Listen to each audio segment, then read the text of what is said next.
My husband's boarding announcement echoed through Terminal C as he disappeared down the jetway with his business partner, leaving me clutching our 6-month-old daughter at the gate. He thought I'd beg him to come back. Instead, I smiled and opened my banking app. Zero balance in his accounts, assets frozen, business dissolved. His empire crumbled at 30,000 feet, while I changed Lily's diaper in the airport bathroom. The fluorescent lights of Chicago O'Hare International Airport buzzed overhead as I stood frozen at gate B-17, my 6-month-old daughter Lily crying. Before we jump back in, tell us where you're tuning in from, and if this story touches you, make sure you're subscribed, because tomorrow I've saved something extra special for you. In my arms, while my husband Owen disappeared down the jetway with Agatha Morrison, his so-called business development partner. The final boarding call for Flight 447 to Seattle had just concluded, and Owen hadn't looked back once. "Ma'am, are you all right?" A concerned flight attendant approached, her badge reading Colette. The genuine worry in her eyes almost broke my composure. Almost. "Just fine," I replied, shifting Lily to my hip and pulling out my phone.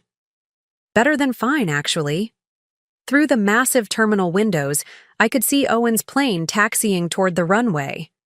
He was probably settling into his first-class seat, right about now, maybe ordering a celebratory drink with Agatha, thinking he'd successfully orchestrated the perfect escape. What he didn't know was that while he'd been planning his grand exit for months, I'd been planning something far more devastating. Now, as I watched his plane disappear into the gray November sky, I opened my banking app and smiled. Owen's checking. Account, 0.00. His savings, 0.0. His business credit line, frozen. Morrison and Associates operating accounts, transferred to escrow pending legal review. The downtown penthouse he'd been secretly paying for with our money. Lease terminated, belongings boxed and donated. But I'm getting ahead of myself. This story doesn't start here in Terminal C, with me holding our daughter while her father abandons us for his business partner. It starts 6 months earlier, with the birth of our daughter and the inheritance that made Owen show his true colors. My name is Simone Rodriguez, and until 8 hours ago, I was married to Owen Matthews, a man I thought I knew. Until this morning, I believed we were building a life together, raising our daughter Lily in the beautiful brownstone my grandmother left me in Lincoln Park.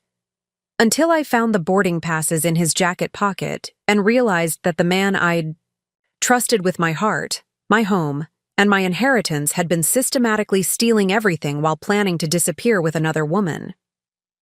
But Owen made one critical mistake. He underestimated the woman he married. You see, my grandmother Elena Rodriguez wasn't just a sweet old lady who baked empanadas and told stories about the old country.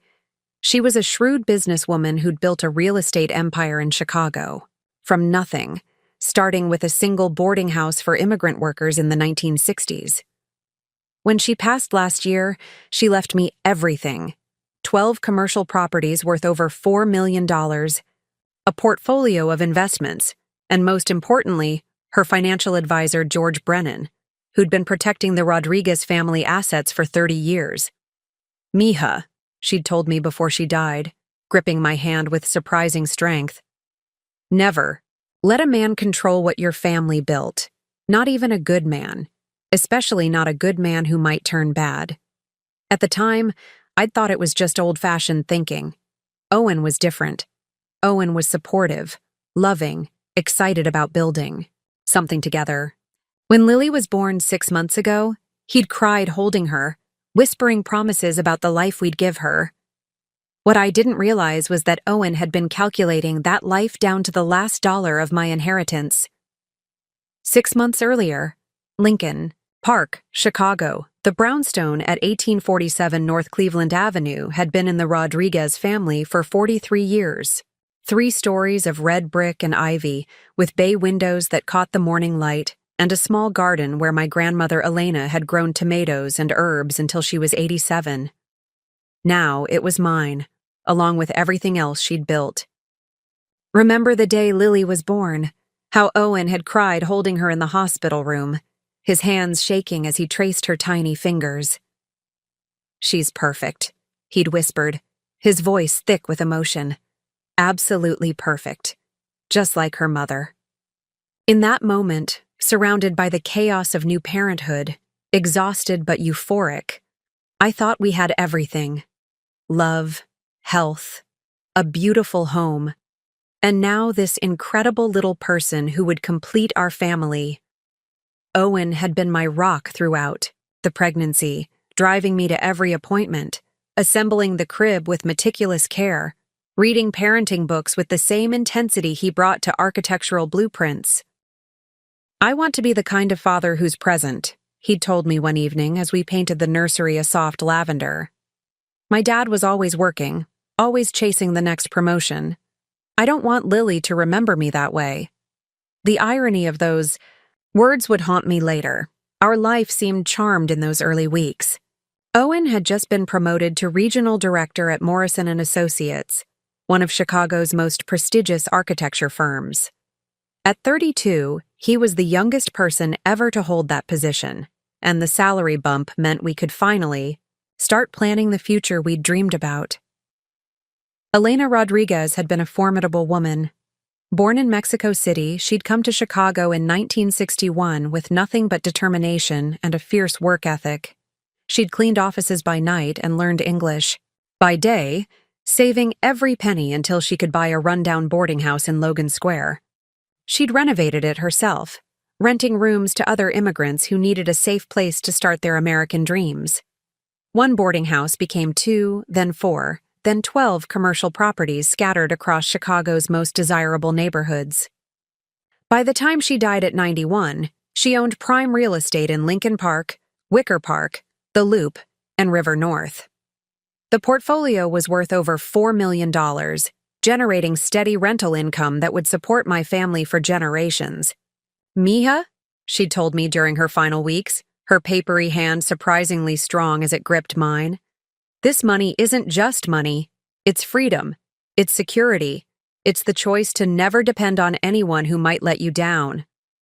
At the time, I thought it was old-fashioned wisdom, maybe even a little cynical. I was 28, madly in love with my husband, pregnant with our first child. Owen wasn't some opportunist. He was a successful professional in his own right, ambitious and driven.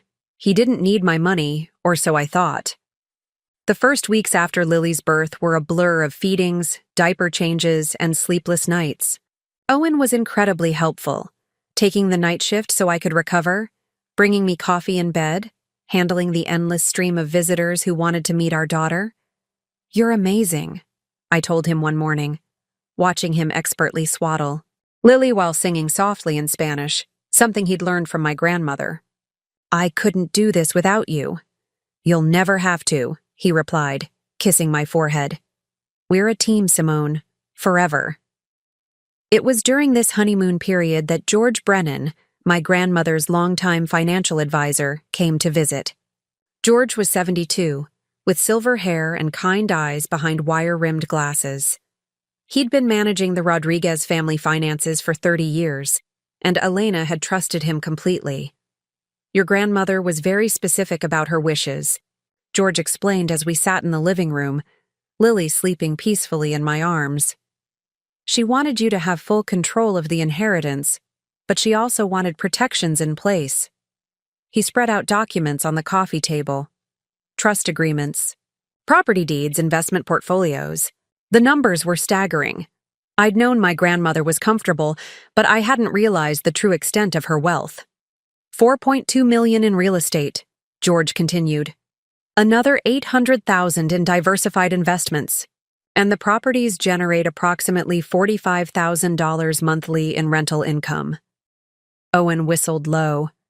"That's life-changing money." "It is," George agreed, then looked directly at me, "which is why your grandmother established specific protocols. The trust remains under Simone's sole control for the first year after inheritance. After that, if she chooses, she can add beneficiaries or co-trustees." "A year?" Owen's tone was carefully neutral, but I caught the slight tension in his voice. "That seems Excessive. Preparing and narrating this story took us a lot of time, so if you are enjoying it, subscribe to our channel. It means a lot to us. Now back to the story. George smiled diplomatically. Elena was a cautious woman. She'd seen too many family fortunes destroyed by hasty decisions during emotional times. New parenthood, grief over her death, major life changes. She wanted to ensure Simone had time to adjust before making any permanent financial decisions. Looking back, that conversation was the first crack in our foundation. Owen wasn't thinking about protecting what we were building. He was calculating how to access what Elena had already built. Owen had always been the perfect husband, or so I thought. During those precious early weeks with Lily, he transformed into what seemed like the ideal father and partner. While I struggled with postpartum exhaustion and overwhelming responsibility of caring for a newborn, Owen stepped up in ways that made my heart swell with gratitude. "Let me take the 3 a.m. feeding," he'd insist, gently lifting Lily from her bassinet before I was fully awake. "You need your rest, Mama." I'd drift back to sleep to the sound of his soft voice singing lullabies in the nursery, sometimes in Spanish phrases he'd picked up from my grandmother. During those quiet midnight moments, I felt completely secure in our little family bubble.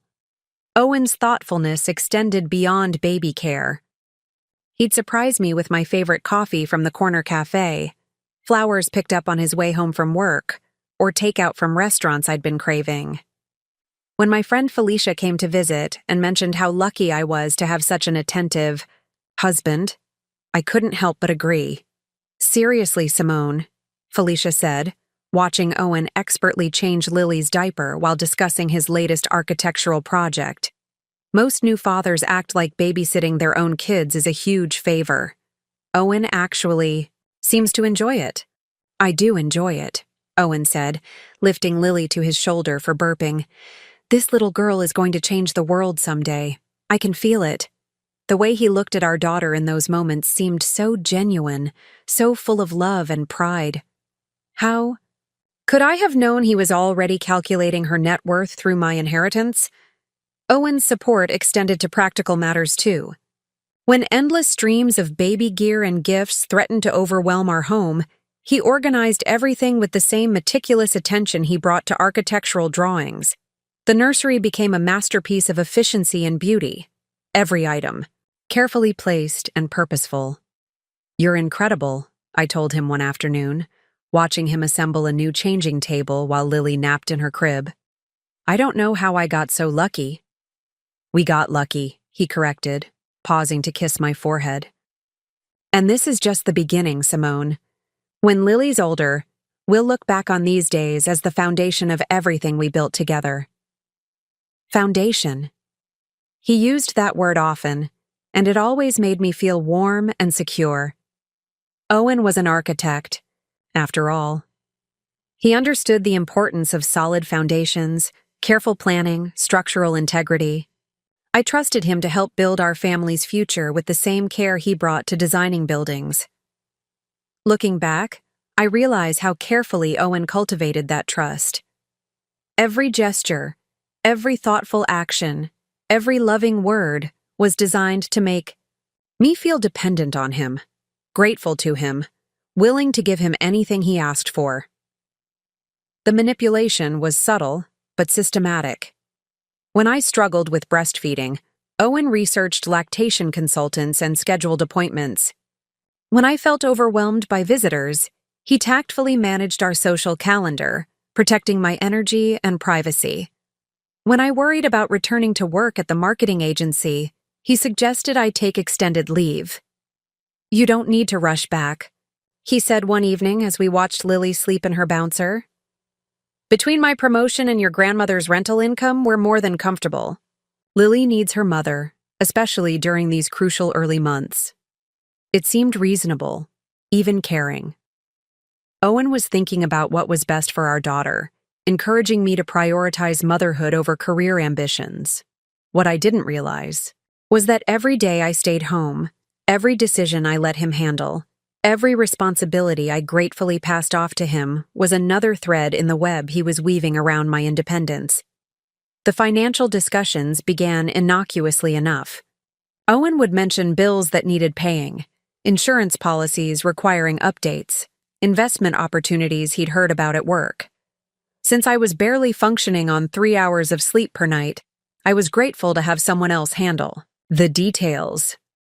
"I updated our life insurance policies," he announced one morning, showing me documents over breakfast while Lily dozed in my arms.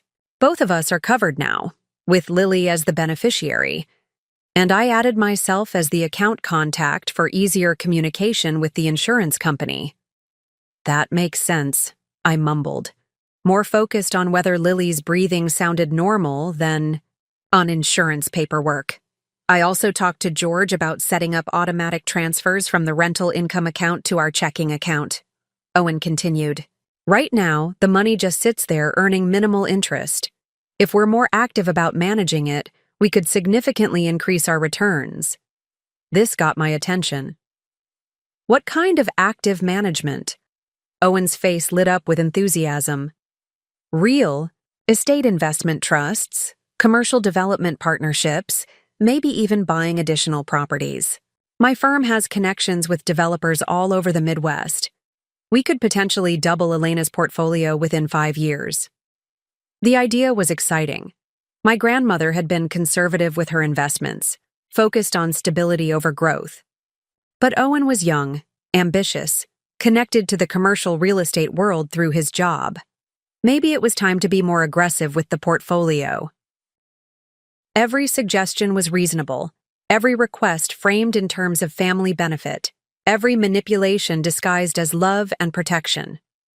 Owen was building his foundation too, not for our family's future, but for his own financial security, and I was helping him construct it, one trusting decision at a time. 3 months after Lily's birth, everything changed with a single phone call.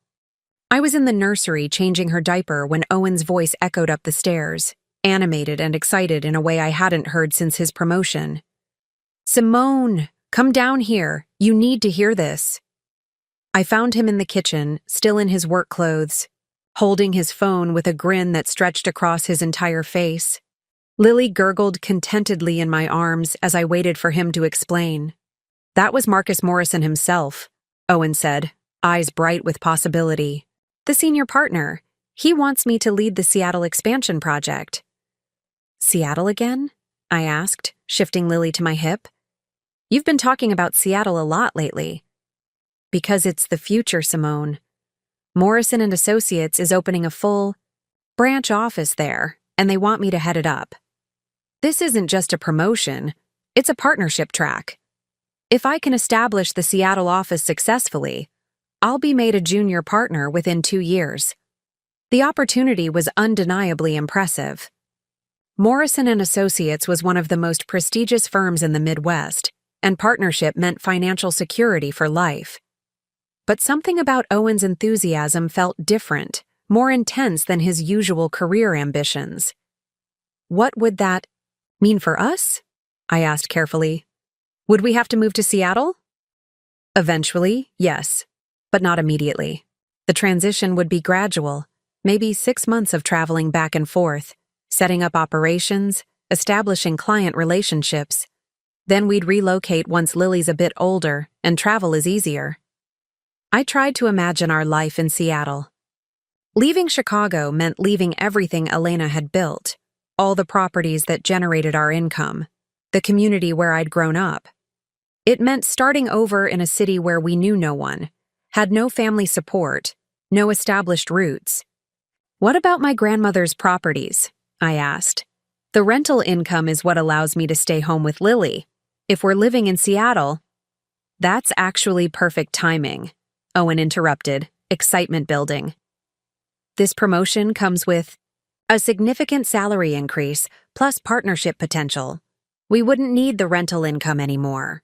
We could sell the properties and invest the proceeds in something more liquid, more growth-oriented. Sell Elena's properties." The words hit me like a physical blow. Those buildings weren't just investments. They were my grandmother's legacy, the physical manifestation of everything she'd worked for. the foundation of security she'd built for future generations.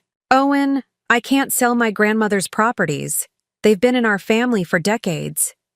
His expression softened, and he moved closer, taking my free hand in both of his. "I understand your emotional attachment. I really do. But Elena was a businesswoman first. She'd want us to make the smartest financial decisions for Lily's future. The properties are already making smart financial decisions. $45,000 a month in passive income, that's more than most people's entire salaries. Passive income. That requires constant management," Owen countered. "Property maintenance, tenant issues, market fluctuations, tax complications. In Seattle, we could put that $4 million into commercial development partnerships that generate twice the returns with half the hassle." I looked down at Lily, who was studying my face with those serious blue eyes that reminded me so much of Elena. What would my grandmother want? Security and stability, or growth and opportunity? "We don't have to decide anything right now," Owen continued, sensing my hesitation. "The Seattle opportunity is still in the planning stages. But I want you to start thinking about it, maybe. Research some investment options so we're prepared when the time comes." Over the following weeks, Owen threw himself into the Seattle project with intensity that bordered on obsession. He worked late every night, took calls at all hours, and filled our dining room table with blueprints, market research, and development proposals. When I complained about feeling like a single parent, he assured me it was temporary. "This is our chance, Simone. Not just mine, ours, Lily's. If I can make partner, we'll have generational wealth, real security." But we already had real security. Elena had made sure of that. What Owen was chasing wasn't security. It was status, prestige, the kind of wealth that came with recognition and power rather than careful accumulation and wise management. The first red flag should have been how quickly Owen's focus shifted from our family's needs to the Seattle opportunity. Suddenly, every conversation centered around market projections, partnership timelines, and the incredible potential of Pacific Northwest development. The second red flag was his growing impatience with my questions and concerns. When I asked about the logistics of managing a Chicago-based property portfolio from Seattle, he dismissed my worries as small thinking. When I mentioned missing our family and friends, he suggested we were being emotionally limited rather than strategically minded. But the biggest red flag was the arrival of Agatha Morrison. "She's Marcus Morrison's niece," Owen explained when he first mentioned her over dinner. "Harvard MBA, 3 years at Goldman Sachs, specialized in real estate investment banking. Marcus brought her in specifically for the Seattle expansion." "Morrison's niece?" I raised an eyebrow. "That seems convenient." "She earned her position," Owen said quickly. "Agatha's credentials are impeccable. Plus, she has existing relationships with Seattle developers and investors. She's exactly what we need to make this project successful." The way he said, "she's exactly what we need," made something twist in my stomach. Not "the firm needs" or "the project needs." We need.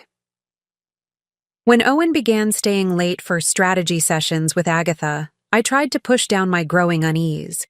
When he started mentioning her insights and recommendations in every conversation, I reminded myself that building a new office required collaboration. When he began taking weekend calls from her while Lily and I waited for family time, I told myself I was being unreasonably jealous.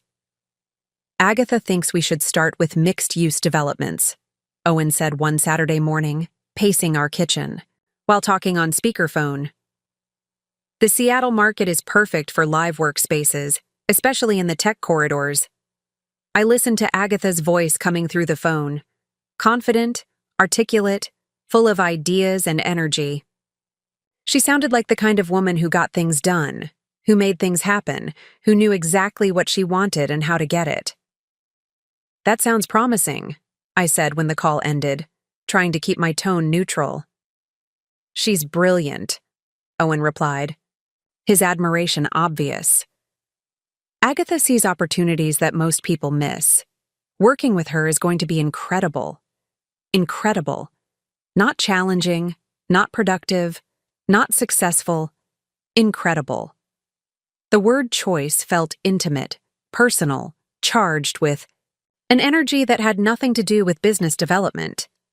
That's when George Brennan called with concerning news. "I've been reviewing the quarterly reports," George said during our monthly check-in. "Owen has been asking a lot of questions about liquidity options for the real estate portfolio." "He mentioned some investment opportunities in Seattle," I said, carefully. "But we haven't made any decisions." He specifically asked about selling timelines, tax implications for large asset sales, and procedures for transferring property holdings to out-of-state investment vehicles. My stomach dropped. Owen wasn't just casually researching investment options, he was actively planning to liquidate Elena's properties. That night, as Owen slept beside me, I lay awake thinking about Elena's warning. Never let a man control what your family built. Not even a good man. Especially not a good man who might turn bad. Was Owen turning bad, or had I just been too trusting to see his true nature from the beginning? Either way, I was starting to understand that the Seattle opportunity wasn't about our family's future. It was about Owen's escape plan. And somehow, Agatha Morrison was the key to everything. 4 months into motherhood, I was drowning. Not literally, but in the relentless exhaustion that comes with caring for a baby who seemed determined to sleep only in 20-minute intervals. Lily was going through what the pediatrician cheerfully called a developmental leap, which apparently meant she would cry for hours, refuse to nap, and turn every feeding into a battle of wills. "Maybe we should hire a night nanny," Owen suggested one morning after I'd spent the previous night walking the halls with a screaming Lily. "Just temporarily, until she settles into a better routine." I bristled at the suggestion. "I can handle it. She's my daughter." "She's our daughter," Owen corrected gently. "And you're exhausted, Simone. You haven't slept more than 2 hours at a stretch in weeks. That's not sustainable." He wasn't wrong. I'd fallen asleep standing up while brushing my teeth the night before. I'd put the milk in the pantry and the cereal in the refrigerator. I'd called my friend Felicia 3 times in one day, forgetting about each previous conversation. A night. "Nanny feels like giving up," I admitted, bouncing Lily as she fussed in my arms. "It's not giving up. It's accepting help so you can be the best mother possible during the day." Owen's reasoning was sound, his concern genuine. But something about outsourcing Lily's care felt like a failure of maternal instinct. Elena had raised my mother without help, working multiple jobs and managing properties. Surely I could handle one baby. "Let me think about it," I said, though we both knew I'd already decided against it. The sleep deprivation made everything harder. Simple decisions became overwhelming. When Lily's pediatrician recommended switching formulas to help with her digestive issues, I stood in the baby aisle at Target for 30 minutes, paralyzed by the dozens of options. When Owen found me there, still holding the same 2 cans and crying quietly, he gently took over. "Why don't I handle the shopping from now on?" he suggested. "You've got enough on your plate." It seemed reasonable. Owen was organized, efficient, good at research. If he could take grocery shopping off my overwhelming list of responsibilities, maybe I could focus on the more important things, like figuring out why Lily cried every time. I put her down. Gradually, Owen began handling more of our household management. He scheduled repair appointments for the house, coordinated with tenants who had maintenance requests, and managed our increasingly complex insurance policies. When I tried to stay involved, he'd point out how tired I looked, how much I already had to worry about. "Let me take care of the boring stuff," he'd say. "You focus on taking care of yourself and Lily." The financial decisions became part of this pattern. When our financial advisor George called about quarterly investment reviews, Owen offered to handle the meeting. When tax season arrived, he took all the documents to our accountant. When the property management company needed signatures for new leases, Owen would bring the papers to me while I was feeding Lily, explaining the basics while I tried to pay attention through my exhaustion. "These are just routine renewals," he'd say, pointing to signature lines while Lily latched and unlatched repeatedly. "Same terms as last year, adjusted for inflation." I'd sign gratefully, relieved that someone else was handling the details I felt too overwhelmed to process properly. Looking back, I realize how perfectly Owen orchestrated this period. He wasn't just helping. He was systematically taking control while making me feel grateful for his assistance. Every task he assumed, every decision he handled, every responsibility he lifted from my shoulders was another thread in the web of dependency he was weaving around me. The Seattle opportunity became his constant focus during this time. While I struggled with the basics of daily survival, Owen was energized by the possibilities of our future. He'd come home from his strategy sessions with Agatha full of excitement about market projections and development timelines. "The tech boom in Seattle is creating incredible opportunities," he'd tell me over dinner while I tried to eat one-handed with Lily on my lap. "Amazon's expansion alone is driving commercial development unlike anything we've seen." I'd nod and make appropriate sounds of interest, but honestly, I was more concerned with whether Lily's latest crying spell indicated an ear infection or just another growth spurt. The abstract concept of Seattle real estate opportunities felt as distant as Mars, when I could barely keep track of which day of the week it was. "Agatha thinks we could potentially triple our investment returns within the first 2 years," Owen continued. "The Seattle market is so undervalued compared to its growth potential, Agatha thinks." Owen mentioned her opinions constantly now, as if her insights were gospel. When I asked about his own analysis of these opportunities, he'd defer to her expertise. "She's been studying Pacific Northwest markets for years," he'd explain. "Her Harvard connections have given her access to proprietary research that most investors never see." I began to resent the mysterious Agatha and her Harvard connections. While I was barely functioning on 3 hours of sleep, she was apparently revolutionizing real estate investment strategy. While I struggled to shower regularly, she was making brilliant strategic decisions that would determine our family's future. "Maybe I should meet her," I suggested one evening after Owen spent an hour enthusiastically describing Agatha's latest market analysis. Owen paused, his fork halfway to his mouth. "Meet her? Your business partner. The woman who's going to help us triple our investments. It seems like I should know her, don't you think?" "Of course," Owen agreed quickly. "Absolutely. It's just that her schedule is crazy right now with the Seattle project ramping up. But definitely, when things calm down, a bit. When things calm down." It was Owen's standard response to any request that might complicate his carefully managed narrative. When would we visit my childhood friends? When things calm down. When would we plan a weekend trip to see his parents? When things calm down. When would I have time to review the investment documents myself instead of just signing them? When things calm down. But things weren't calming down.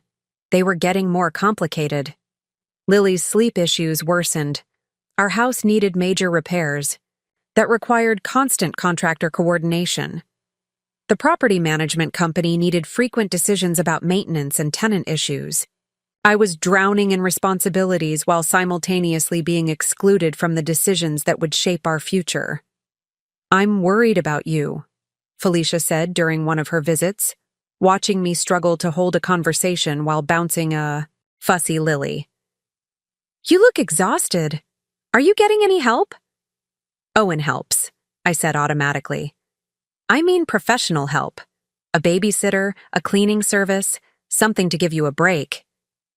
The suggestion made me defensive. "I don't need a break. I need Lily to sleep through the night." "Simone, you're a great mother, but you're also a human being. You can't pour from an empty cup." Felicia's concern was valid, but accepting help felt like admitting failure. Elena had managed everything on her own: children, business, finances. If I couldn't handle one baby and some rental properties, what did that say about my strength and capability?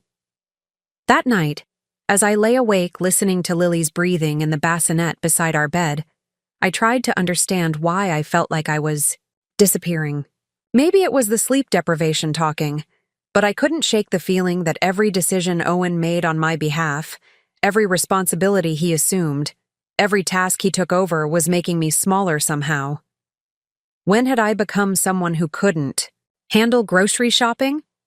When had I stopped being involved in my own financial decisions?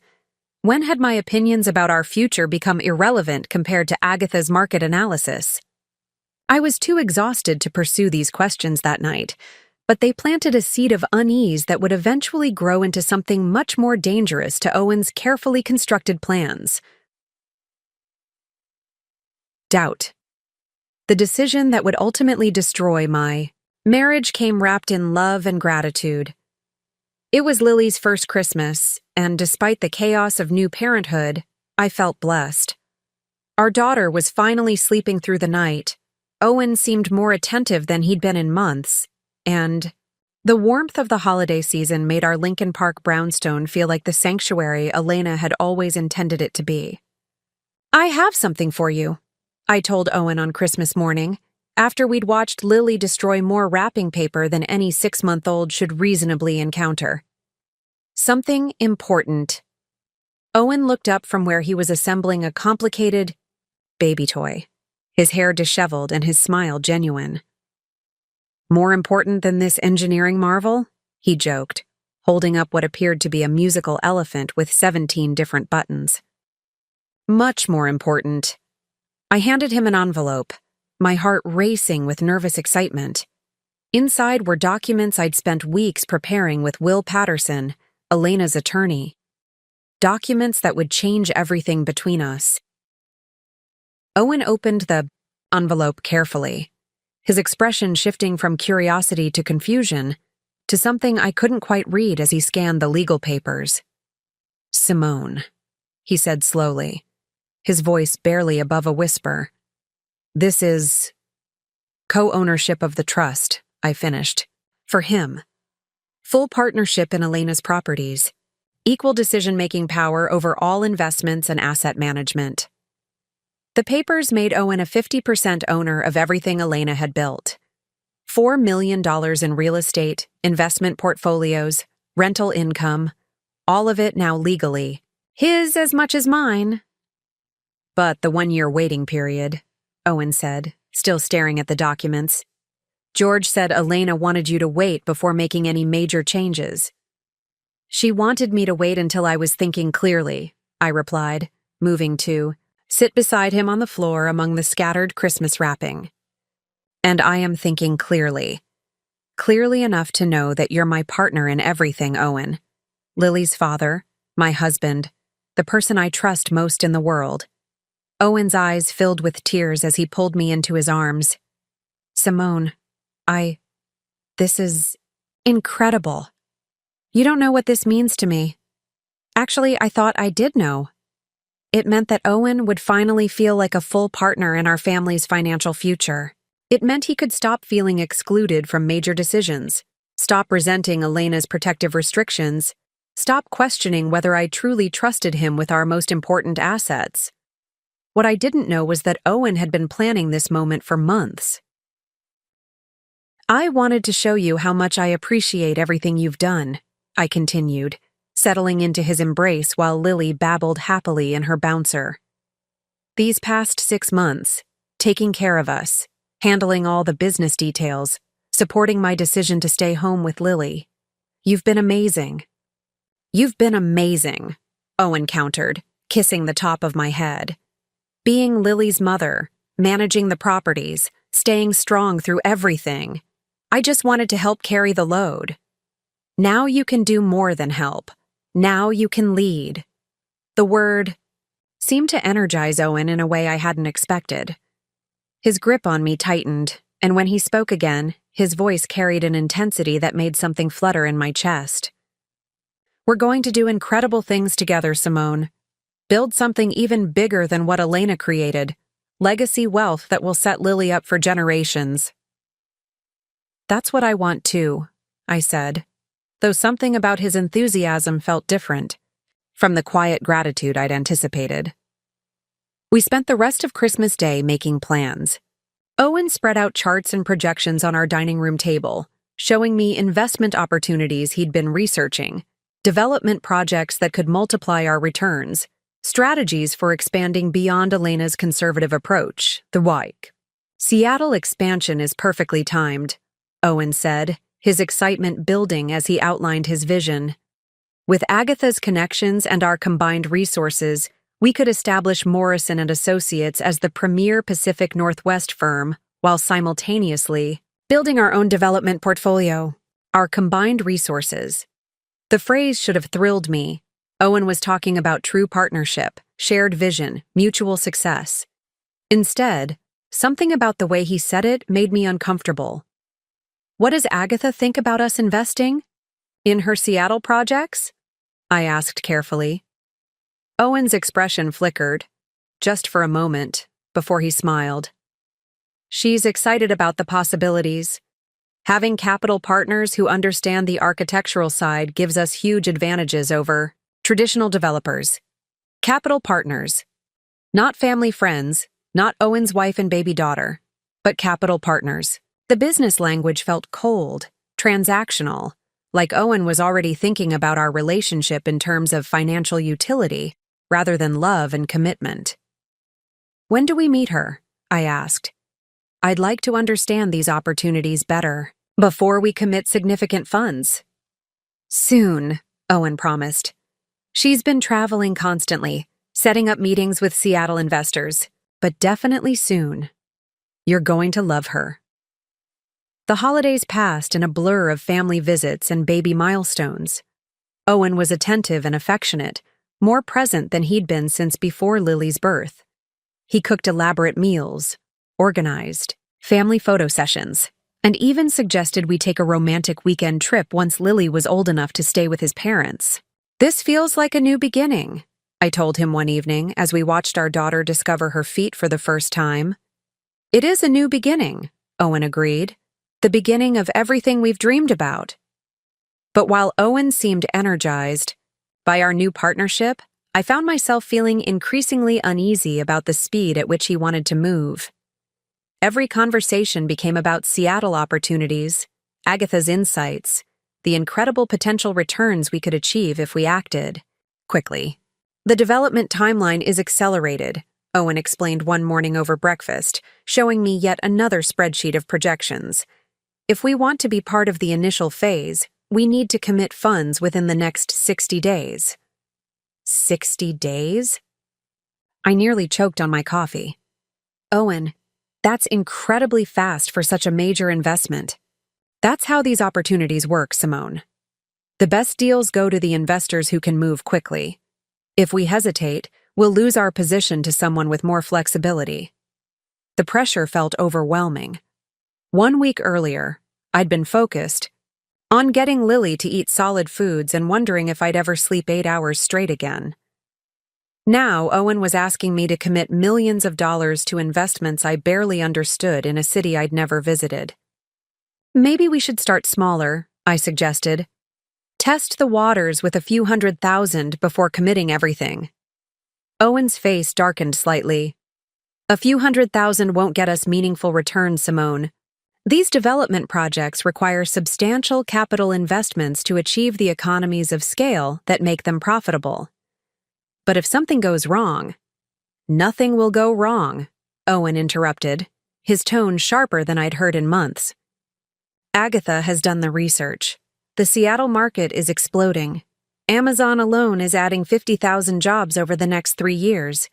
The demand for commercial and residential development is unprecedented. I wanted to trust Owen's confidence, to share his excitement about our financial future. But Elena's voice seemed to whisper in my ear, "Never let a man control what your family built." Had I just given Owen control? The legal documents made us equal partners, but Owen clearly had more knowledge, more connections, more vision for how to use our resources. In practical terms, he would be making the decisions while I struggled to keep up with the complexity of his plans. "I think we should have George review any major investments," I said finally. Elena trusted his judgment and I'd feel more comfortable with his input. Owen nodded, but I caught a flash of irritation in his eyes. Of course, though George's conservative approach might not be suited for these types of growth opportunities. His expertise is in preservation and stability, not aggressive wealth building. Over the following weeks, Owen began pushing harder for quick decisions. Every day brought new urgency, limited time offers, exclusive opportunities, other investors, trying to crowd into the same deals. The pressure was constant, subtle, but persistent. The irony was devastating.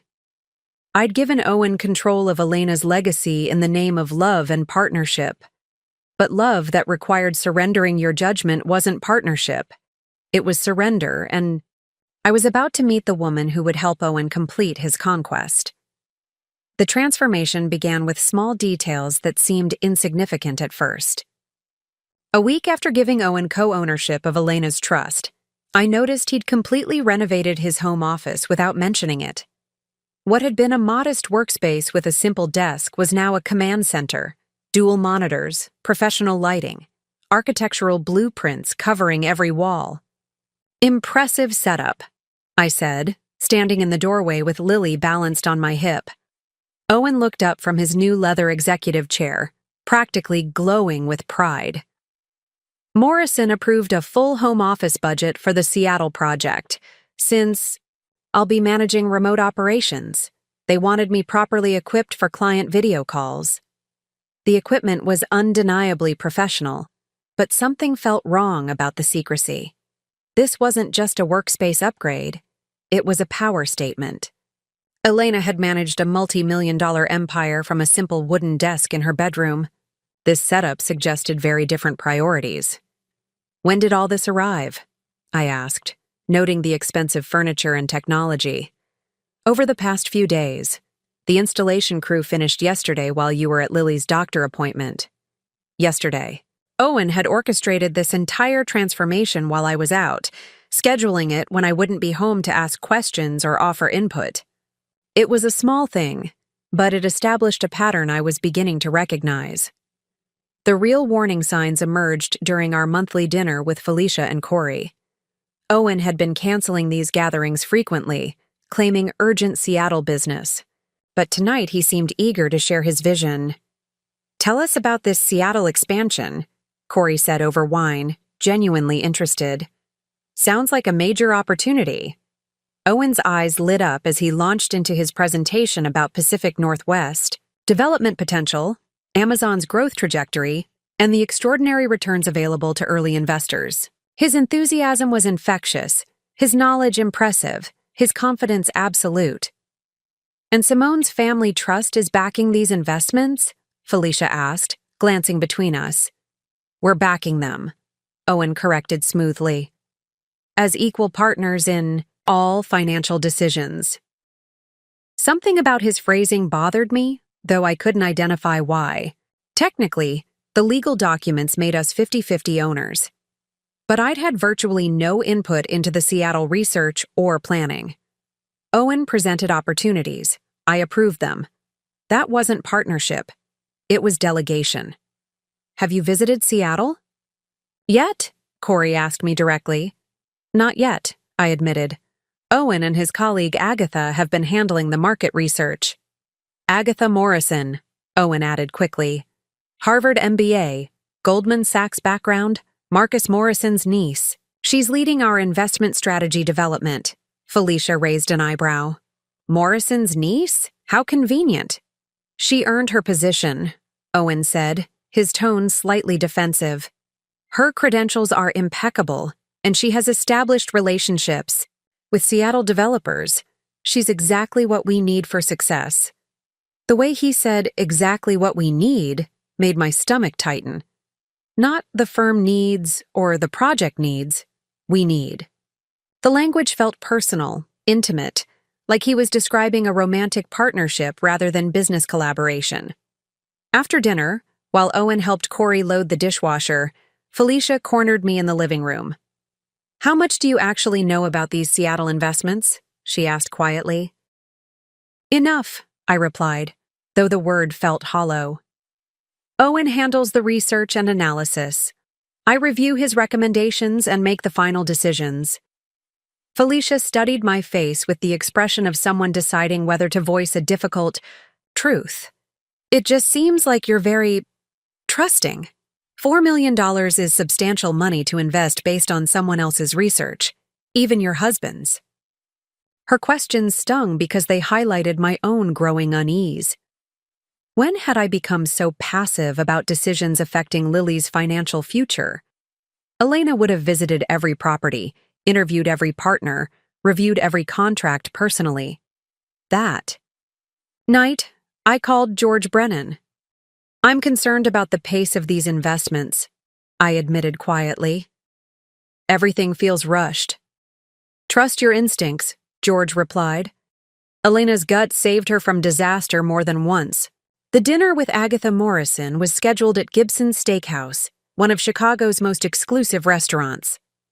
Owen had made the reservation without consulting me, chosen a venue requiring expensive childcare, and somehow forgotten to mention that Agatha would be bringing 2 other Seattle investors. "I thought this was just the 3 of us," I said, adjusting my dress in the restaurant's mirror while 17-year-old Emma from Owen's office waited with a crying Lily in the car. "It is, mostly," Owen replied, straightening his tie with unusual nervousness. But when Marcus Henley and Victoria Stern heard we were meeting, they wanted to join. They're major players in Seattle commercial development. This could be incredibly valuable. Our meeting had become their networking opportunity. Owen kept using our strategy and our investments, but I was increasingly feeling like a silent partner in my own financial decisions. When we arrived, I immediately understood Owen's enthusiasm for Agatha Morrison. She was stunning. Not just beautiful, but magnetic in that particular way successful, confident women project power.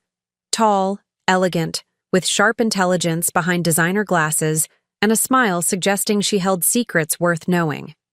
"Simone," she exclaimed, rising gracefully from the table. "I've heard so much about you. Owen talks about his brilliant wife constantly." The compliment should have pleased me, but something in her tone felt patronizing, like she was describing an interesting pet rather than a business partner. Marcus Henley, distinguished and silver-haired, extended his hand with the practiced charm of someone accustomed to handling other people's money. "The famous Elena Rodriguez legacy. Owens shared your grandmother's remarkable story. Elena built something incredible," I agreed, settling into my chair while Owen helped with my jacket like the perfect gentleman. "I'm trying to honor her vision while exploring new opportunities." "Exactly what we love hearing," interjected Victoria Stern, a sharp-featured woman whose eyes seemed to calculate everything's monetary value. "Too many inherited wealth situations get trapped in outdated strategies. You're smart to evolve. Inherited wealth situations." The clinical phrase made me feel like a case study rather than a person making decisions about my daughter's future. Over appetizers, Agatha outlined Phase 2 of the Seattle expansion. Phase 1, apparently, had been preliminary investments. Owen had already committed us to without my detailed knowledge. Phase 2 required $2.5 million across multiple development projects. Conservative projections showed 22% annual returns, Agatha explained, spreading glossy brochures across the white tablecloth. Realistically, we're looking at 30 to 40% once Amazon's campus expansion's complete. The numbers were seductive, almost unbelievable. But the presentation felt rehearsed, designed to overwhelm rather than inform. "What about risk factors?" I asked, studying marketing materials that resembled luxury vacation brochures more than investment prospectuses. Marcus laughed, not unkindly. "The biggest risk is missing this opportunity. Seattle's growth trajectory is unprecedented. We're getting ground floor access to the next Silicon Valley." "Specific risks, though," I pressed. "Construction delays, market downturns, zoning changes." What protections do investors have? Victoria and Marcus exchanged glances that made me feel like I'd asked about emergency exits during a romantic dinner. Owen's expression remained carefully neutral, but I caught embarrassment flickering in his eyes. Those are exactly the right questions, Agatha said smoothly. Owen mentioned your detail-oriented approach. We have comprehensive risk analysis available, though most investors prefer focusing on upside potential rather than unlikely worst-case scenarios. Most investors. I was being positioned as an exception, someone overthinking rather than embracing opportunity. When Owen excused himself for a supposedly urgent call from Morrison's senior partner, Agatha leaned forward with conspiratorial intimacy. "Can I be honest? Woman to woman?" she said, lowering her voice. "Owen's incredibly talented, but Chicago's market limitations have been frustrating him. This Seattle expansion isn't just business. It's his chance to build something truly significant." The implication was clear. My financial caution would prevent Owen from achieving his potential. Of course I want to support Owen's career, I replied carefully, but I have to consider Lily's security. That's exactly why this is perfect, Victoria interjected. Traditional wealth accumulation won't keep pace with your daughter's generation's needs. When Owen returned, his expression was grim. Development. The Bellevue timelines accelerated. We need additional commitment by Friday. How much additional? I asked. 800,000. In one evening, our Seattle investment had grown from abstract opportunity to concrete demand for over $3 million. That's our entire reserve, I said quietly. It's our entire opportunity, Owen corrected. We can't think small anymore. I was surrounded by successful professionals agreeing that my hesitation was the only obstacle between our family and financial greatness.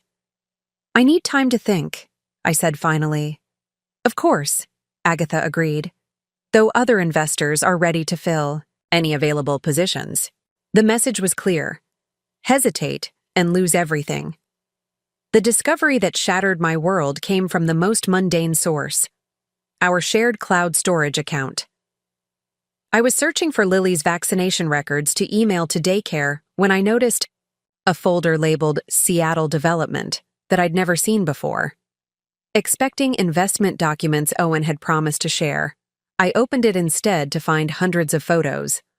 Photos of Owen and Agatha at restaurants I'd never heard of, hotel lobbies that looked nothing like business venues, laughing with intimate familiarity that made my chest tighten, Owen helping Agatha from a cab outside an upscale cocktail bar. Owen and Agatha sharing dessert at a candlelit table. Owen's hand possessively on Agatha's lower back as they entered the Four Seasons lobby. The timestamps showed these were taken during Owen's business trip to Seattle 3 weeks earlier. The same trip where he'd called nightly complaining about boring investor meetings and expressing how much he missed Lily and me. I scrolled through image after image, watching my husband's affair unfold in high definition. Owen kissing Agatha's forehead while she laughed at something he'd said. Owen and Agatha clinking champagne glasses with Seattle's skyline sparkling behind them. Owen's wedding ring conspicuously absent in every photograph. The most devastating image was saved for last. Owen and Agatha in what was clearly a hotel room, her arms around his neck, both disheveled and grinning with post-intimacy satisfaction. A selfie Owen had taken while Agatha nuzzled his neck. I sat in stunned silence while Lily played nearby, completely unaware her world had just imploded.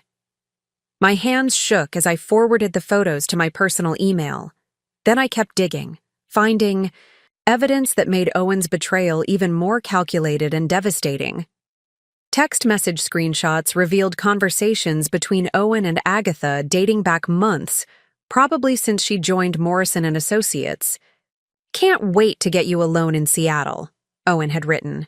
"Simone's becoming suspicious, but she's too exhausted to investigate properly."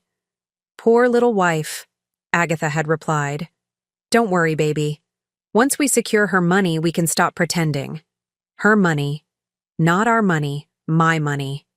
Elena's 40 years of work was nothing more than a target for Owen and his mistress.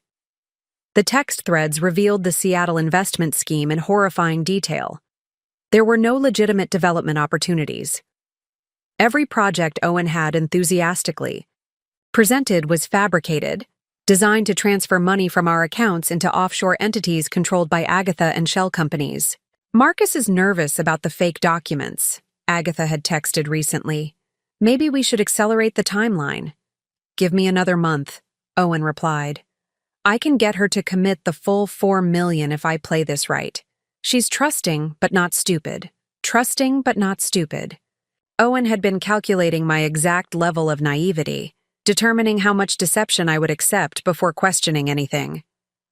I found email chains with shell companies, agreements for non-existent properties, investment contracts with fictional firms. Every document I'd reviewed, every opportunity Owen had presented, every projection Agatha had outlined, all elaborate fraud designed to steal everything Elena had built. But the worst discovery was a document titled Phase 3, Owen's Exit Strategy. Once he'd successfully transferred our assets to accounts he controlled, he and Agatha would relocate to Seattle permanently, leaving me with tax liability and worthless documents. Simone will probably fight initially, Owen had written to someone named Kevin Hart, apparently a lawyer. But she's emotionally fragile since motherhood. Legal pressure should convince her to accept minimal settlement rather than fight prolonged custody battle. Owen wasn't just stealing my money, he planned taking Lily too. The email detailed Owen's documentation of my postpartum struggles, exhaustion, reliance on his help. Every time I'd accepted assistance, every moment I'd let him handle decisions. Because I was tired, Owen had been building evidence of my incompetence as a mother. Document everything, the lawyer advised. Depression, poor judgment, financial irresponsibility. By the time we're finished, she'll be lucky to get supervised visitation. This wasn't just affair or financial fraud. Owen had been systematically destroying my life while making me grateful for his help. I closed the laptop and looked at Lily, babbling happily while playing with her reflection in the mirror. She had no idea her father planned taking her away, to build a new life with another woman using money stolen from her future. My phone buzzed. Working late again. Don't wait up. Love you. Even now, Owen was probably with Agatha, celebrating another successful day of manipulation. But I had something Owen didn't know about. Elena's training. My grandmother hadn't just left money, she'd taught strength, strategic thinking, protection of what mattered most. Owen thought he was playing against an exhausted, trusting wife. He had no idea he was actually playing against Elena Rodriguez's granddaughter. The confrontation happened Tuesday night after putting Lily to sleep. Owen was in his office, speaking quietly about accelerating Bellevue timelines, when I walked in and placed printed screenshots of his texts with Agatha on his desk. His face went white as he realized what he was seeing. I can explain, he said, immediately, ending his call mid-sentence. Can you? I asked, my voice surprisingly steady. Explain having an affair while stealing our daughter's inheritance? Owen stared at the evidence, shoulders sagging. For a moment, I thought he might finally tell the truth. Instead, he looked up with tears forming and delivered words that almost destroyed me completely. You're absolutely right. I've made terrible mistakes, and I'm so sorry, Simone. I love you and Lily more than anything. Please don't give up on us. The performance was masterful. Owen's voice broke with seemingly genuine remorse, hands shaking as he reached for mine. When he cried, the tears appeared completely real. Without evidence of his systematic deception, I might have believed him. The affair with Agatha, he continued, voice barely above a whisper. It was wrong, but it's over. It was never about love. I was stressed about business, overwhelmed by fatherhood, and made the worst decision of my life. And the fake investments? I pressed. Owen's expression shifted to confusion, so convincing I momentarily doubted what I'd seen. Fake investments? Simone, I don't understand. The Seattle developments are legitimate opportunities. I can show you contracts, permits, investor prospectuses. He was lying with such conviction it was almost impressive. Owen pulled up documents on his computer, showing what appeared to be official permits and legal agreements. Without forensic accounting knowledge, distinguishing fabrications would have been impossible. Maybe I've been too aggressive about timelines, he admitted. My excitement about our financial future made me push too hard. But these are real opportunities, Simone. I would never risk Lily's future on anything fraudulent. His performance was so convincing, I started questioning my interpretation of the evidence. Maybe the texts were taken out of context. Maybe offshore. Accounts were legitimate investment vehicles I didn't understand. Maybe postpartum anxiety was making me paranoid. I want us to go to counseling, Owen said, taking my hands. I want to save our marriage, earn back your trust, and build the life we dreamed about. Will you give me that chance? Therapy sessions began the following week with Dr. Patricia Summers, a counselor Owen had researched and selected. In that neutral space with calming beige walls and soft lighting, Owen transformed into the husband I'd fallen in love with, attentive, remorseful, committed to change. I've ended all contact with Agatha, he told Dr. Summers during our second session. I've requested Morrison assign her to different projects so we won't work together. How does that make you feel, Simone? Dr. Summers asked. Relieved, I admitted, but confused about rebuilding trust. Trust rebuilds through consistent actions over time, Dr. Summers explained. Owen, what specific changes are you implementing? Owen had a prepared list. Earlier work arrivals, taking nighttime feedings with Lily, complete transparency about business communications. He even suggested a second honeymoon once Lily could stay with his parents. For 2 weeks, Owen's behavior seemed validating his promises. Present, helpful, affectionate. When Agatha called about business, he took calls on speakerphone so I could hear their professional-only conversations. When Seattle opportunities arose, he presented them with detailed documentation and no pressure for quick decisions. I think we're making real progress, I told Felicia during coffee. Owen seems genuinely committed to changing. That's wonderful, Felicia replied, though something in her tone suggested reservation. How are you feeling about the Seattle investments? More cautious. Owen agreed we should start smaller, test waters with a few $100,000 before committing. Everything. But even speaking these words, something felt wrong. Owen's transformation had been too complete, too perfect. People don't fundamentally change behaviors in 2 weeks, especially when those behaviors involved elaborate deception and planning. My suspicions were confirmed when I discovered Owen had become more careful rather than more honest. He'd switched to encrypted messaging for Agatha communications. He'd started using work computers for sensitive emails instead of our shared home system. He'd improved at hiding tracks, not abandoned plans. The breakthrough came finding a hotel keycard in Owen's gym bag, Palmer House, dated from the previous Saturday, when he'd supposedly been golfing with Morrison colleagues. That's when I realized Owen's remorse was just another manipulation layer. He wasn't trying to save our marriage. He was buying time to complete whatever he and Agatha had started. Therapy wasn't about rebuilding trust. It was managing my suspicions until he could execute his final move. But I'd learned something valuable during those 2 weeks of false hope. I was stronger than Owen realized. The woman overwhelmed by new motherhood and financial complexity was gone, replaced by someone who understood exactly what she was fighting for. Owen thought he was playing the long game, slowly rebuilding my confidence while perfecting his exit strategy. He had no idea I was now playing my own game, one ending with him losing everything he thought he'd already won. The ambush came disguised as celebration. Owen announced it over breakfast Thursday morning, his excitement appearing genuine as he outlined plans for a surprise party commemorating our first year as business partners. "I've been working with Morrison's team to organize something special," he said, bouncing Lily on his knee while I processed his words. "A celebration of everything we've accomplished together, everything we're building for our family's future."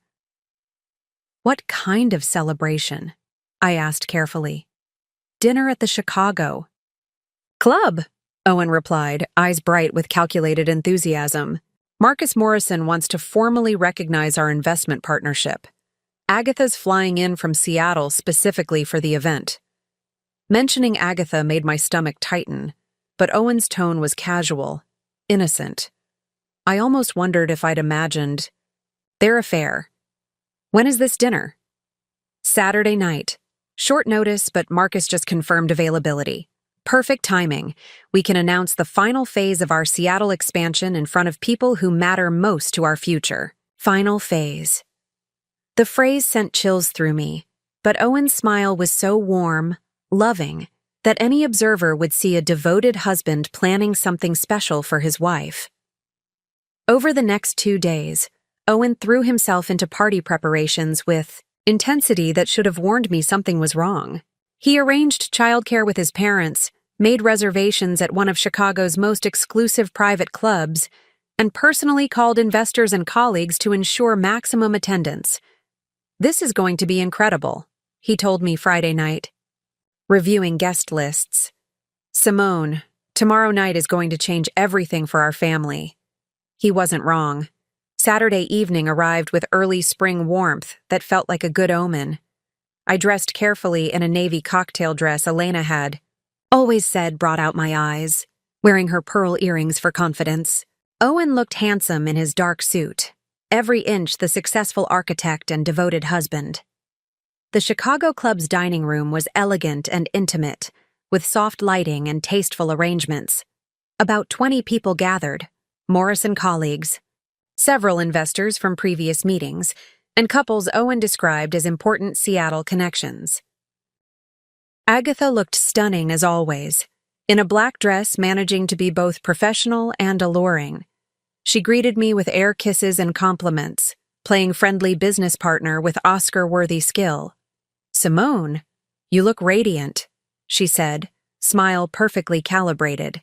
"Owen's told me so much about your vision for the family's financial future. Tonight really celebrates your leadership." My leadership. From the woman systematically stealing my inheritance, the phrase felt like mockery disguised as praise. Marcus. Morrison stood making the first toast, raising champagne with the authority of someone accustomed to commanding attention. "Ladies and gentlemen," he began, "we're here celebrating an extraordinary partnership.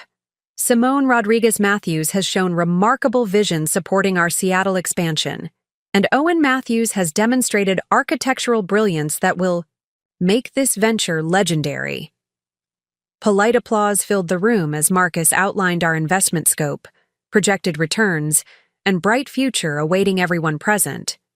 His words painted shared success and mutual prosperity that would have been inspiring if I hadn't known it was built on lies. Then Owen stood to speak, and I felt the atmosphere shift subtly. His expression was serious, almost somber, as he looked around the table at assembled guests. "Thank you all for being here tonight," he began. "This celebration means everything to me, not just professionally, but personally. Simone and I have been through so much this past year: new parenthood, major financial decisions, challenges of building something bigger than ourselves." He paused, eyes finding mine across the table. For a moment, his expression seemed genuinely emotional, and I felt hope flicker that maybe this evening would bring us closer rather than further apart. Then Owen smiled, and I saw something cold and calculated behind his eyes. "Which is why I'm excited to share our news," he continued. "Simone and I have decided to make major changes in our lives, changes that will allow us to fully embrace opportunities ahead of us." The room fell silent, everyone waiting. I felt my chest tighten with anticipation and dread. Effective immediately, I'll be relocating to Seattle to oversee Morrison and Associates' Pacific Northwest expansion. And I'm thrilled to announce that Agatha Morrison will be joining me as business partner in a new venture, combining architectural design with commercial development. Surprised gasps and excited applause rippled through the room. Several people began clapping, clearly impressed by what sounded like major career advancement. But I was still processing his words, trying to understand why he was announcing a Seattle move without discussing it with me first. That's when Owen dropped the bomb, destroying everything. Of course, this transition means Simone and I will be ending our marriage, he said, voice steady and matter-of-fact. We've realized we want different things for our futures, and we're committed to making this change as amicable as possible for everyone involved, especially our daughter Lily. The room erupted in shocked whispers and uncomfortable glances. I sat frozen, staring at Owen as he calmly announced our marriage's end to a room full of near strangers, business associates, and investors profiting from my family's money. Simone has been incredibly gracious about restructuring our business partnership, Owen continued, as if discussing routine corporate reorganization rather than our family's destruction. She's agreed to transfer her interest in the Seattle developments to ensure continuity for all our investors. Transfer my interests. The phrase hit like a physical blow. Owen was announcing I'd agreed to things I'd never agreed to, in front of people who would now expect those agreements honored. I tried to speak, to correct the record, to explain I hadn't agreed to any of this. But my voice was trapped, my mind struggling to process Owen's public betrayal. As the room buzzed with awkward congratulations and nervous laughter, I realized what Owen had done. He'd turned our celebration into my humiliation, using witnesses, to lock me into agreements I'd never made, creating public pressure to accept decisions I'd never approved. And he'd done it all while making it appear I was a willing participant in my own destruction. The morning after Owen's public humiliation, I sat in my kitchen staring at my laptop while Lily played in her high chair, completely unaware her father had just announced his intention to abandon us both. My hands shook as I logged into our bank accounts, dreading what I might discover. Two numbers were worse than I'd imagined. $3 million had been transferred from our joint investment account in the past month, moved to something called Pacific Northwest Development LLC, a company I'd never heard of, and certainly never authorized. But that was just the beginning. As I dug deeper into financial records, I discovered deception so intricate and systematic it took my breath away. Owen hadn't just been stealing money. He'd been methodically dismantling everything Elena had, built piece by piece, transfer by transfer. The property management company had been switched to a firm owned by Agatha's cousin. Rental income that should have been depositing into our accounts was being diverted to offshore entities in the Cayman Islands. Insurance policies had been changed to list Owen as primary beneficiary, with Lily and me removed entirely. Most devastating was discovering Elena's properties themselves were being quietly sold. 3 of the 12 buildings had already changed hands, with proceeds disappearing into investment accounts I couldn't access. The buyers were shell companies with addresses leading to empty office buildings and disconnected phone numbers. Called George Brennan immediately, voice barely steady as I explained what I'd discovered. "How much has he taken?" George asked, tone grim. "Over $4 million so far," I said, scrolling through transfer after transfer. "But George, he's not just stealing money. He's stealing the properties themselves. Elena's life work is being sold to fake companies." "We need to act immediately," George said. "Every hour we delay gives him more opportunity to hide assets. Can you get to my office this morning?" 20 minutes later, I was sitting in George's downtown office with Lily on my lap, watching him review financial documents with surgical intensity. What he found made me physically sick. "This is sophisticated financial fraud," George said finally, removing his reading glasses. "Owen's been planning this for at least 18 months, probably longer. The timing aligns with when you first told him about your inheritance." 18 months? The timeline hit like a physical blow. That means he started planning before Lily was even born.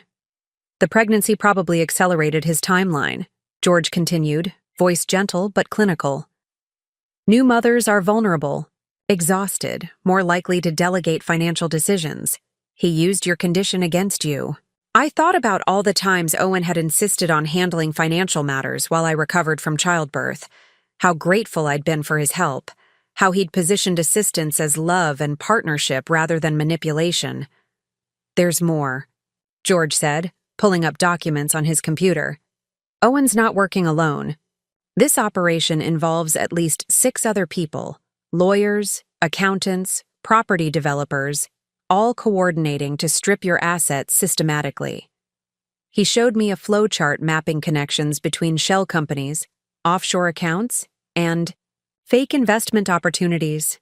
At the center were Owen and Agatha, orchestrating a conspiracy that had been robbing my family for over a year. Morrison and Associates is involved too, George continued. Not the firm itself, but Marcus Morrison. Personally, he's been providing legitimacy to the operation, using his reputation to make investment opportunities seem credible. What about the Seattle expansion? I asked. Is any of it real? There is no Seattle expansion, George said bluntly. Morrison and Associates has no plans to open a Pacific Northwest office. The entire story was fabricated to justify moving large amounts of money out of your accounts. The scope of deception was staggering. Every business trip Owen had taken, every investment opportunity he'd presented, every strategic meeting he'd attended, all theater designed to steal everything my grandmother had worked 40 years to build. The boarding passes I found in Owen's jacket, I said suddenly. He's really planning to leave today, isn't he? George nodded grimly. Based on financial activity, I'd say he's planning to disappear within the next 24 to 48 hours. Once he's out of the country, recovering assets becomes exponentially more difficult. What can we do? Will Patterson is already preparing emergency injunctions to freeze all accounts and prevent additional transfers, George said. But Simone, there's something else you need to know. He pulled up another document, bearing a Chicago family law firm's letterhead. Owen filed divorce papers yesterday afternoon, immediately after the dinner party. He's asking for full custody of Lily, claiming you're mentally unstable and financially irresponsible. The words hit like a physical blow. Owen wasn't just stealing my money. He was trying to take my daughter too. He's been documenting everything, George continued. Your postpartum struggles, times when you've relied on his help with daily tasks, decisions you've delegated because of exhaustion. He's built a case that you're unfit to be Lily's primary caregiver. I looked down at my daughter, babbling happily while playing with her favorite toy. Owen had been calculating her custody value while pretending to love her, building evidence against me while I'd been grateful for his support. But we have evidence, too, George said, tone shifting to something more hopeful. All the financial fraud, fake companies, stolen assets. When a judge sees what Owen's been doing, any custody claim becomes irrelevant. If we can prove it before he disappears, I said, we will, George replied with quiet confidence. Elena Rodriguez didn't raise a quitter, and she didn't build this empire so some con artist could steal it from her granddaughter. As I held Lily close and watched George coordinate with lawyers and forensic accountants, I felt something cold and determined settle in my chest. Owen thought he'd won. He thought I was the same overwhelmed new mother he'd been manipulating for months. He was about to discover how wrong he was. Will Patterson's law office felt like a war room. Elena's trusted attorney had assembled a team of specialists, forensic accountants, private investigators, and fraud experts, all working with military precision to document Owen's crimes before he could escape with my family's wealth. Chutbing 1 is our enemy, Will explained as he spread documents across the conference table. Owen's planned this meticulously, but he's made one critical error. He's assumed you're too naive to fight back effectively. I bounced Lily on my knee while scanning financial reports that revealed the true scope of Owen's betrayal. Every number represented years of Elena's hard work. Every fraudulent transfer was a piece of my daughter's future being stolen. "What's our strongest evidence?" I asked. "The fake investment documents," replied Sarah Chen, the forensic accountant Will had brought in. Owen created an entire fictional infrastructure: fake building permits, fabricated investor prospectuses, non-existent development projects. This isn't just theft, it's securities fraud on a massive scale. She showed me side-by-side comparisons of Owen's investment materials and the real Seattle development records. The differences were obvious once you knew what to look for. Wrong. Permit numbers, mismatched addresses, companies that didn't exist in Washington state business registrations. The sophistication actually works against him, Sarah continued. This level of deception required planning, coordination, intent to defraud. It eliminates any possible claim that this was a misunderstanding or poor business judgment. Detective Maria Santos, the financial crimes specialist Will had contacted, leaned forward. "We've traced the money flow through 16 different accounts across 7 countries. Owen's been moving funds systematically, but he's left a digital trail that's impossible to erase." "Can we recover the money?" I asked. "Most of it," Detective Santos replied. "The key is acting before he triggers the final transfers.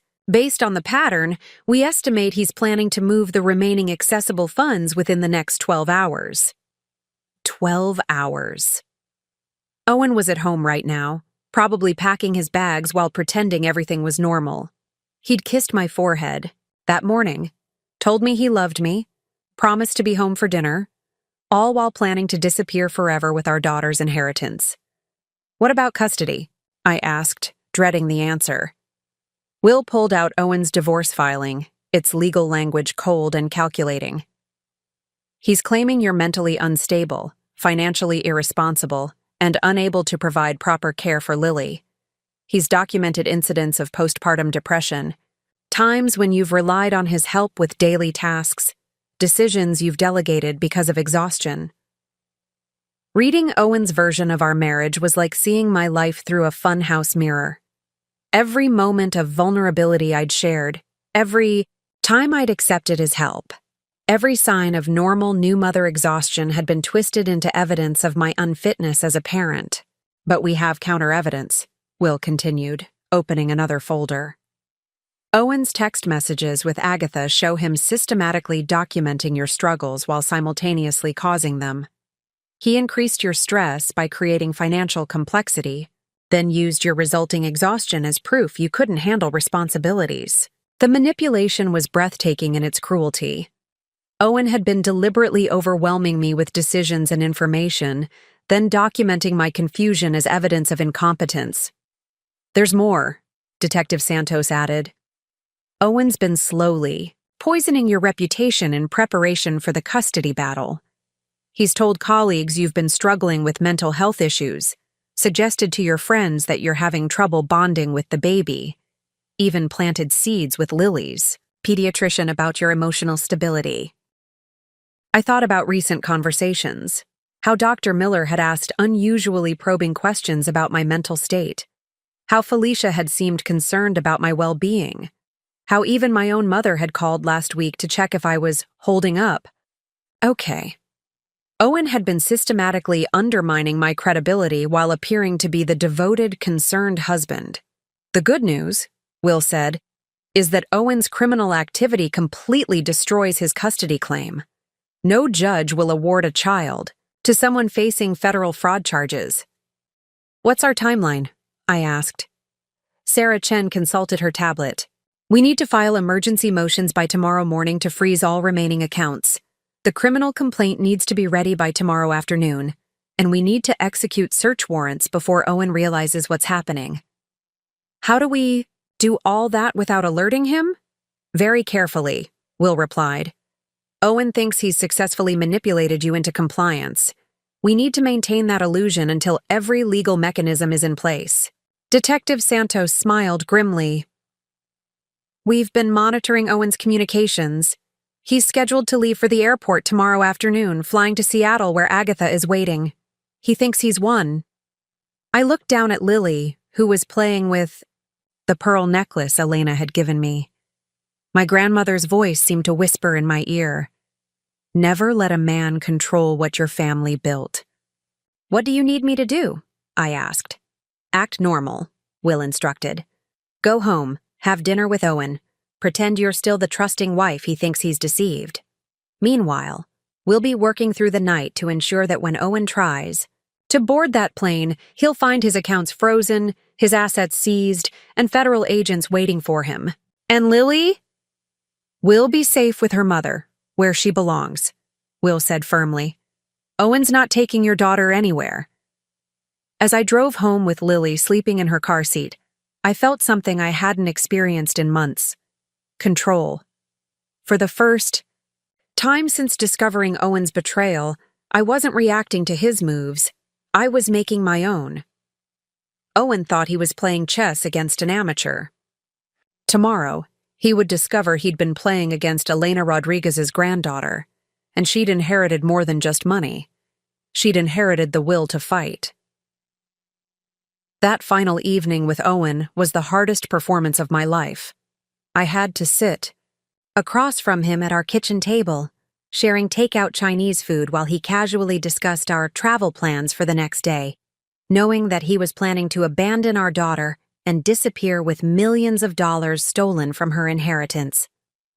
I'm excited about Seattle, Owen said, twirling lo mein around his chopsticks with the enthusiasm of someone anticipating a vacation rather than committing federal crimes. The opportunities there are going to change everything for our family's future. Our family's future. The casual lie made my stomach turn, but I managed to smile and nod appropriately while internally rehearsing the timeline Will Patterson had given me. In 12 hours, federal agents would be executing search warrants. In 14 hours, all of Owen's accounts would be frozen. In 16 hours, he'd be under arrest. What time is our flight? I asked, playing my role as the trusting wife. 11:30, Owen replied. We should leave for the airport around 9 to allow time for security with Lily.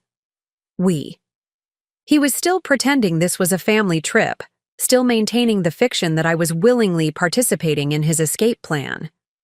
The audacity was breathtaking. I packed most of our things, Owen continued, gesturing toward the hallway where I'd noticed several suitcases earlier. Just essentials for the first few weeks. We can buy whatever else we need once we're settled. Just essentials. I wondered if Owen's essentials included the fake passport Detective Santos had discovered he'd commissioned, or the offshore bank account numbers Will's team had traced to the Cayman Islands. My phone buzzed with a text from Will. Everything in motion. Maintain normal behavior until 6 a.m. Then bring Lily to our office. I deleted the message immediately, smiling at Owen as if it had been something routine. My mom, checking on Lily? I lied smoothly. Your mom's going to miss us, Owen said with what seemed like genuine emotion. But she'll understand once she sees how well we're doing in Seattle. Maybe she can visit for Christmas. Christmas. Owen was planning that far ahead, spinning fantasies about a future where he'd successfully stolen my inheritance and convinced me to start over with him as if none of his betrayal had happened.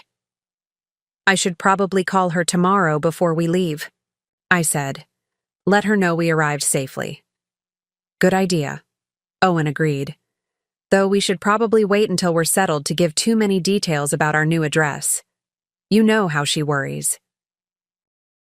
The suggestion that we'd need to keep our location secret should have been another red flag, but Owen delivered it with such casual logic that anyone listening would have thought he was being thoughtfully protective rather than covering his tracks for criminal activity. After dinner, Owen insisted on giving Lily her bath, approaching the routine with unusual tenderness. Watching him soap her tiny body while singing softly in Spanish, I almost forgot that this man had been systematically destroying our lives for over a year. She's going to love Seattle, Owen said, lifting Lily from the bathwater and wrapping her in a fluffy towel. All that clean air, the mountains, the opportunities we're going to give her. The opportunities.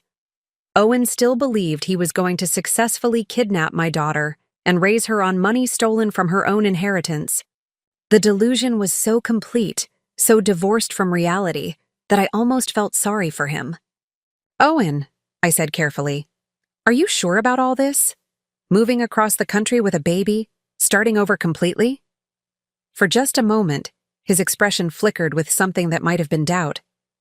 Then he smiled, the charming, confident expression I'd fallen in love with years earlier. "I've never been more sure of anything," he said, kissing Lily's forehead. "We're going to build something amazing together, Simone. Something Elena would be proud of." Elena would be proud. The casual invocation of my grandmother's memory, using her name to justify stealing everything she'd built, was the final insult.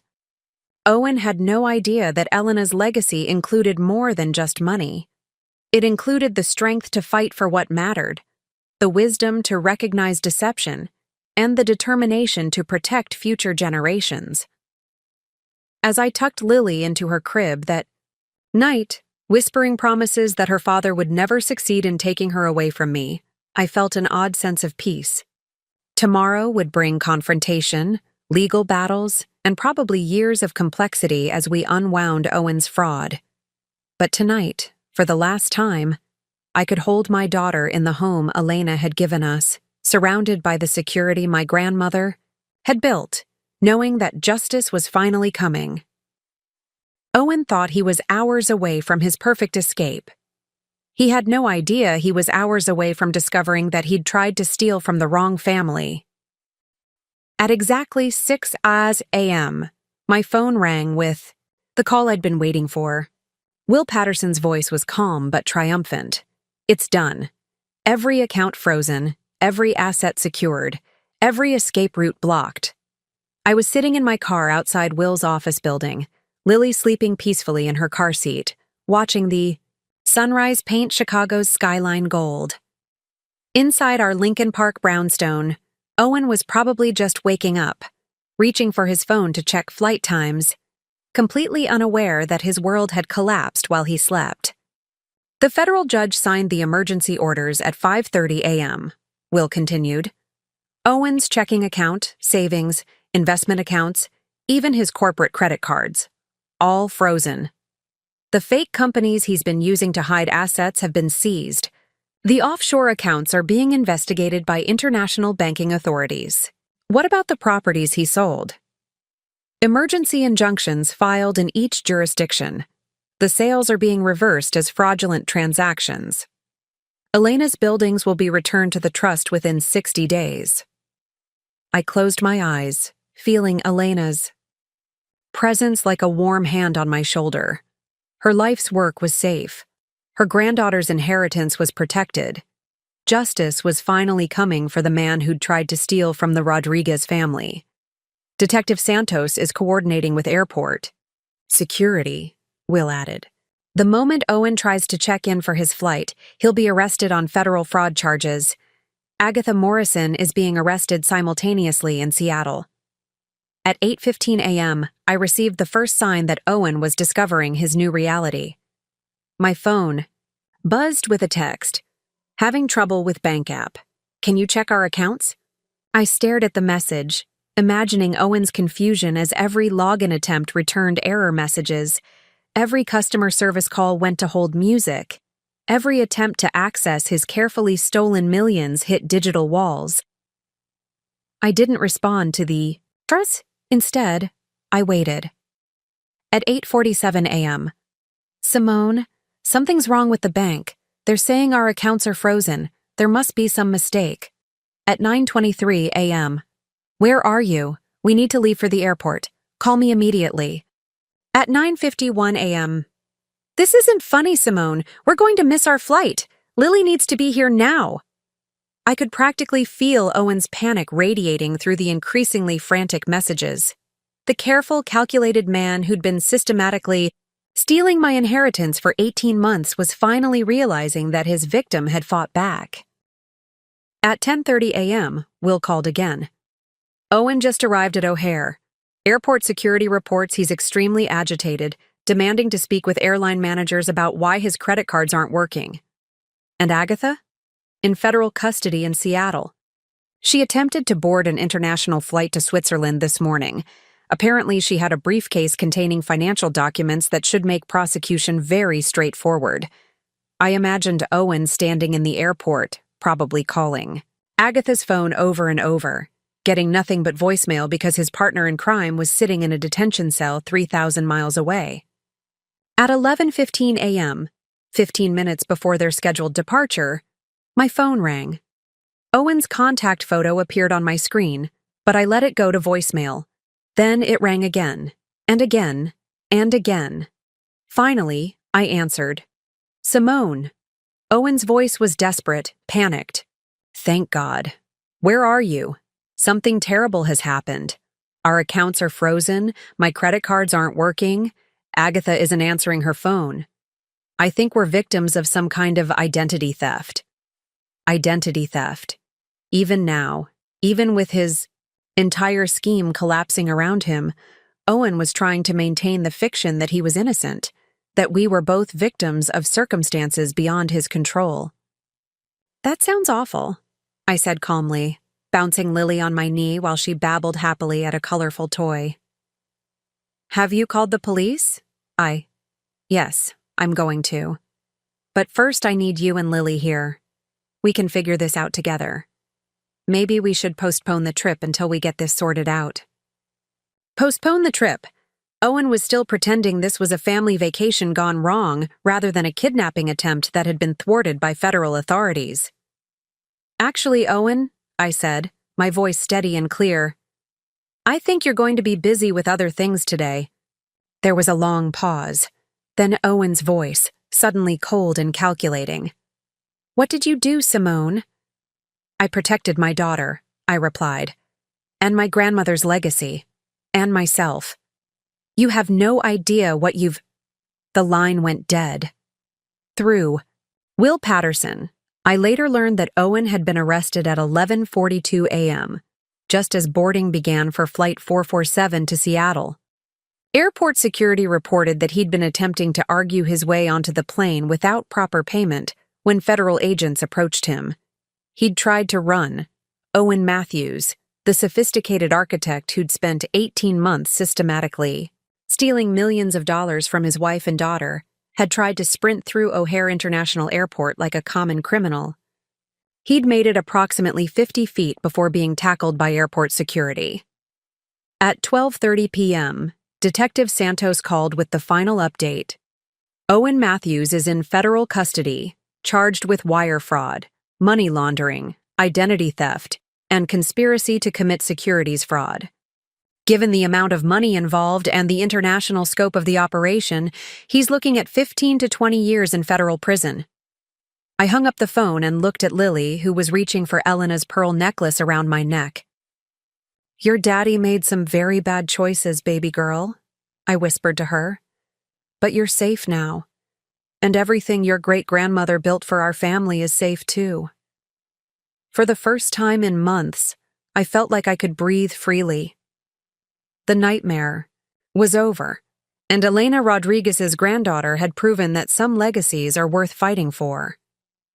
The federal courthouse in downtown Chicago felt appropriately imposing as I walked through its marble hallways, carrying Lily in her car seat, while Owen sat in a detention cell somewhere in the building's basement. After 3 days of legal proceedings, plea negotiations, and asset recovery hearings, we were finally face-to-face for the first time since his arrest. The meeting took place in a sterile conference room under federal supervision. Owen looked haggard, his usually perfect hair disheveled, his expensive suit replaced by an orange detention uniform. When I entered with Lily, his face crumpled with what might have been genuine emotion. Simone, he said, his voice breaking. Thank God you're here. This is all a misunderstanding. You have to tell them... I have to tell them what, Owen? I interrupted, settling into the chair across from him with Lily on my lap. That you didn't steal $4 million from your wife and daughter? That you didn't create fake investment companies? That you weren't planning to disappear to Seattle with your mistress? Owen's expression shifted, the mask of innocent confusion slipping, to reveal something harder underneath. You destroyed our family, he said quietly. We could have worked this out privately. Now Lily's father is going to prison because of your vindictiveness. Lily's father put himself in prison when he decided to steal her inheritance, I replied calmly. You made every choice that led to this moment, Owen. Every single one. I was building something for us, he insisted, leaning forward with desperate intensity. The Seattle opportunities were real. Agatha and I were creating generational wealth that would have set Lily up for life. Even now, facing federal fraud, charges and 20 years in prison, Owen was maintaining the fiction that his crime spree had been motivated by family devotion rather than pure greed. Let me tell you what was real, I said, pulling out the forensic accounting report Will Patterson had prepared. You stole $4.2 million. You sold 3 of Elena's properties to shell companies you controlled. You diverted rental income to offshore accounts for 18 months. You created fake investment documents to justify stealing money from your wife's trust fund. Simone, you documented my postpartum struggles to build a custody case while simultaneously causing those struggles through financial manipulation. You planned to take my daughter away from me and raise her on money stolen from her own inheritance. Owen's facade finally cracked completely. You were weak, he said, his voice cold and bitter, overwhelmed, exhausted, incapable of managing Elena's legacy properly. That money was wasted on you. I could have turned it into something magnificent. There was the truth Owen had been hiding behind 18 months of manipulation and fake concern. He'd never seen me as a partner or Elena's money as our family's security. He'd seen us both as obstacles to his own ambitions. Elena built that legacy for her family, I said quietly, not for some con artist who married into it. I earned it, Owen snapped. 2 years of marriage to a grieving daughter, dealing with your depression, your incompetence, your grandmother's paranoid restrictions. I earned every dollar. Earned it. Owen genuinely believed that tolerating my grief, my new mother exhaustion, and Elena's protective financial structures entitled him to steal everything my grandmother had worked 40 years to build. The federal prosecutor says you're looking at 15 to 20 years, I said. Agatha's already agreed to testify against you in exchange for a reduced sentence. Owen's face went white. She wouldn't. She gave them everything, Owen. Financial records, communications, documentation of the entire conspiracy. Apparently, loyalty wasn't part of your business partnership. Detective Santos had told me that Agatha's cooperation had been immediate and complete. Faced with decades in federal prison, Owen's partner in crime had provided evidence that would ensure his conviction while minimizing her own sentence. You could have been somebody, Owen said finally, his voice filled with contempt. With my vision and Elena's resources, we could have built an empire. Instead, you chose to be small, scared, ordinary. I looked down at Lily, who was playing with Elena's pearl necklace, completely oblivious to her father's bitterness. I chose to protect what Elena built, I said. I chose to be worthy of her legacy, and I chose to make sure my daughter never has to wonder if the people who claim to love her are actually planning to rob her. Owen stared at me with the expression of someone seeing a stranger. You're not the woman I married. No, I agreed, standing up with Lily in my arms. I'm stronger than the woman you married. I'm Elena Rodriguez's granddaughter, and you never should have tried to steal from my family.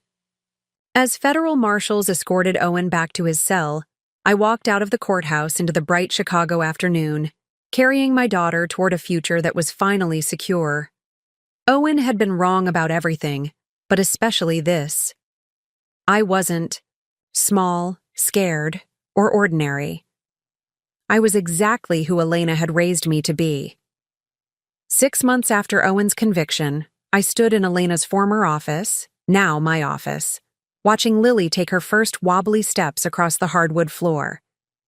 The room had been transformed from a shrine to my grandmother's memory into a working space that honored her legacy while embracing our family's future. The financial recovery had been more complete than anyone expected. Will Patterson's team had recovered $4.1 million of the stolen funds, traced through dozens of shell companies and offshore accounts. The 3 properties Owen had fraudulently sold were returned to the trust, along with substantial damages from the fake buyers. Most importantly, the rental income streams had been restored and were now generating even more revenue than before Elena's death. "Mrs. Rodriguez-Matthews," my new assistant called from the doorway, "George Brennan is here for your monthly review." I'd reclaimed my maiden name legally, wanting Lily to grow up understanding that she was part of the Rodriguez legacy, not the Matthews deception. Owen was serving 18 years in federal prison, his appeals exhausted, his story a cautionary tale about the consequences of stealing from the wrong family. "George," I said warmly, as Elena's longtime advisor entered with his familiar briefcase.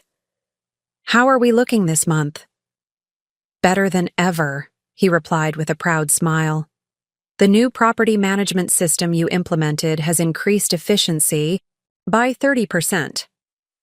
The college scholarship fund you established in Elena's name has already helped 12 students from immigrant families. And the expansion into sustainable housing development is ahead of projections. Those were my contributions to Elena's empire, modernizing operations while maintaining her values, growing the business while honoring her commitment to helping others achieve the American dream." "And personally?" George asked, watching Lily attempt to climb onto my lap. "Stronger every day," I replied honestly. "Some mornings I still can't believe Owen tried to steal everything Elena built. But then I remember that surviving his betrayal proved I'm worthy of her legacy." The transformation hadn't been easy. Therapy had helped me process the trauma of discovering that the man I'd loved and trusted had been systematically destroying my life. Single motherhood presented daily challenges that marriage, even a fraudulent one, had helped mitigate. But every obstacle overcome made me more confident in my ability to protect what mattered most.